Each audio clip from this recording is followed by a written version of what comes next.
Hello, welcome to Bible Guru. This is Genesis chapters 18 and 19.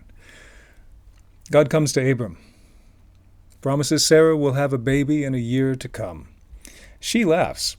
God says, "Why did you laugh?" She says that she didn't laugh. God says, "Yep, you did." When the baby was born the next year, they called him Laughter, which is Isaac. God then tells Abraham he will destroy Sodom and Gomorrah. Abraham asks if God will spare the cities for 50, 40, 30, 20, even 10 righteous people. God says he will not destroy the city, even if there are only 10 righteous souls there.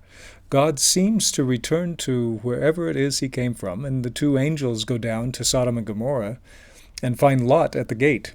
Lot pressures them to stay with him, even though they seem reluctant.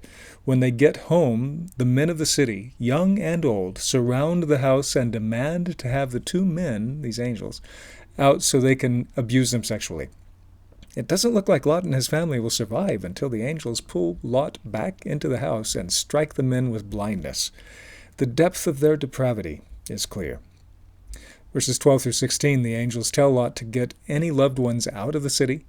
They all hesitate to the point that the angels actually have to take them by the hand and lead them out. Lot doesn't want to go up to the mountains, so the angels give him permission to go down to Zoar. It's just a little city. Verse 23, by the time Lot reached Zoar, the sun had risen over the land. The Lord rained down burning sulfur on Sodom and Gomorrah from the Lord out of the heavens. Thus he overthrew those cities and the entire plain, destroying all the living in the cities, and also the vegetation in the land. But Lot's wife looked back, and she became a pillar of salt. Why did God destroy Sodom and Gomorrah? There are many sins in Sodom and Gomorrah, which groups have theorized. Rabbinic literature lists several, but the only reason actually listed in Genesis is that it's because they had given themselves over to homosexuality to the point of gang-raping visitors in the city. This is obviously an exceedingly extreme case, extreme enough that it is probably wrong to say that God destroyed the cities because there were homosexuals.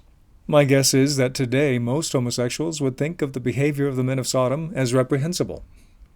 Does God's judgment of Sodom and Gomorrah mean any human is justified in hating a person because that person is behaving in a way that doesn't match the teaching of the Bible? Hating is also against the law of God.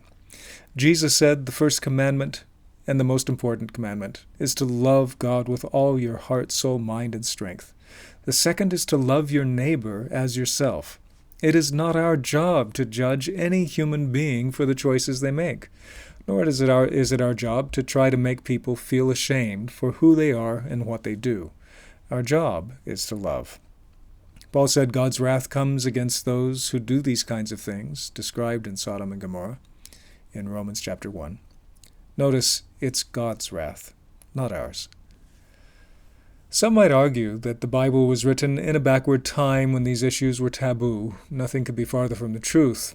For the Greeks, a man of means was expected to have a wife and have legitimate children, and a concubine to have sex with, and a male sexual friendship was thought of by the Greeks as a more noble kind of intimacy than male-female relations, more noble because it would be love of the intellect, which would be impossible between men and women. Rather than mere lust, the Babylonians and the Persians had similar ritualistic practices of promiscuity and homosexuality. This is not an exclusively modern issue. Please think about the certain consequences of a society where all the men are behaving this way. For one, they have doomed their society to end within a generation. Obviously, without heterosexual sex, the species cannot propagate. They would also be more vulnerable to a variety of venereal diseases. To repeat, what is probably at issue here is the extremity of the depravity of these men. They are seeking to gang rape guests to Lot's house. Any thinking human in modern society would castigate such behavior. God also finally intervenes. Concerning how this applies to us, above all, for the person who wants to follow what the Bible teaches, there should be enough motivation to avoid any form of sexual or moral behavior which is outside of the Bible's clearly defined guidelines. God hates certain behaviors because he loves us. He knows the destructive nature of the behaviors he restricts. Does this mean if you have experienced homosexual desires or encounters that you are cut off from God? May it never be. The Bible teaches that God loves everyone. Yet such tendencies, like all issues of the flesh, can either drive us away from God in shame or drive us towards God so that He can abide within us and give us strength. Genesis 18 begins with a promise that God gave to Sarah, that Sarah and Abraham would have a child in their very old age. We'll see that He fulfilled that promise in chapter 20. The story of the destruction of Sodom began with a promise from God that He would not destroy it for the sake of 10 righteous people. There were not even that many right people in the city. This is the story of a whole community that embraced their worst internal demons. The result was destruction. We are all warned not to give in to such weaknesses. As God said to Paul, "My grace is sufficient for you, for my power is made perfect through weakness." Jesus wants to meet you where you are and bring healing, restoration, strength, wisdom, truth, and power. We are all called to be servants of that kind of reconciliation. Thanks for watching. Please watch our other Through the Bible episodes and subscribe.